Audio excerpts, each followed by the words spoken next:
কালকে সেই I-10 খেলাটি হতে চলেছে। তো দেখুন অলরেডি ট্রফি যেটা বানানো হচ্ছে সেটা কিন্তু পুরো উড দিয়ে তৈরি, একদম কাঠের দক্ষ মিস্ত্রি দ্বারা তৈরি করা হচ্ছে। তো আগামীকাল আর অল্প কিছু টিম বাকি রয়েছে। তো যারা যারা এই I-10 টুর্নামেন্টটা খেলতে এখনো ইচ্ছুক আছেন, আমাদের কাছে টিম ফাঁকা রয়েছে।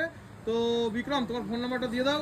আমার ফোন নাম্বারটা বলে দেবো? হ্যাঁ, বলে দাও, বলে দাও। 8327530630। তো পুরো বেশ বড় মাঠে, জয়পুর উজ্জ্বল সংঘের মাঠে কিন্তু এই খেলাটি হবে বনগা। তো এদিকে কিন্তু আমাদের ট্রফি বানানো চলছে, আর বানাচ্ছে কিন্তু আমাদের কৃষ্ণ কাকা। কি ব্যাপার কাকা?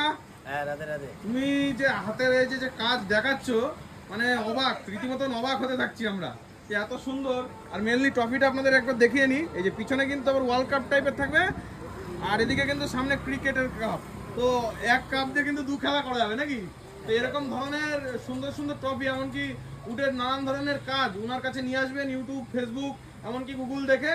উনি কিন্তু একদম দক্ষ কারিগর। বনগায় এমন এমন মানে জিনিসপত্র আছে যেগুলো রাস্তার সাইড দিয়ে আস্তে আস্তে আপনারা দেখতে পারবেন। মূর্তি যেটা কাঠ দিয়ে বানানো, এই কাকার হাতে কিন্তু তৈরি। এমনকি বনগাঁ এসপি অফিসের সামনে যেটা অশোক স্তম্ভ আমরা জানি, এমনকি বনগাঁ বিএস ক্যাম্পের মোড়ে অশোক স্তম্ভ, ওটাও কিন্তু ওনার দ্বারা নির্মাণ করা। তো অবশ্যই কাকা, হ্যাঁ, এই যে জয়পুর কালীবাড়ি, হ্যাঁ, বনগাঁ জয়পুর কালীবাড়ি মোড়, আপনাদের যাদের প্রয়োজন এরকম ধরনের ট্রফি, এখন তো ধ্বজা, হ্যাঁ যে কোনো ডেকোরেশন, হ্যাঁ, এখন তো খেলাধুলা এরকম ধ্বজা অনেকেই বানায়। তো এরকম ধরনের ট্রফি কিন্তু কাকা প্রথম বনগাঁয় শুরু করে দিল। তো আমরা আগামীকাল I-10 টুর্নামেন্ট লাগাচ্ছি, আর কাকার দ্বারা কিন্তু এই ট্রফিটি তৈরি করা হচ্ছে।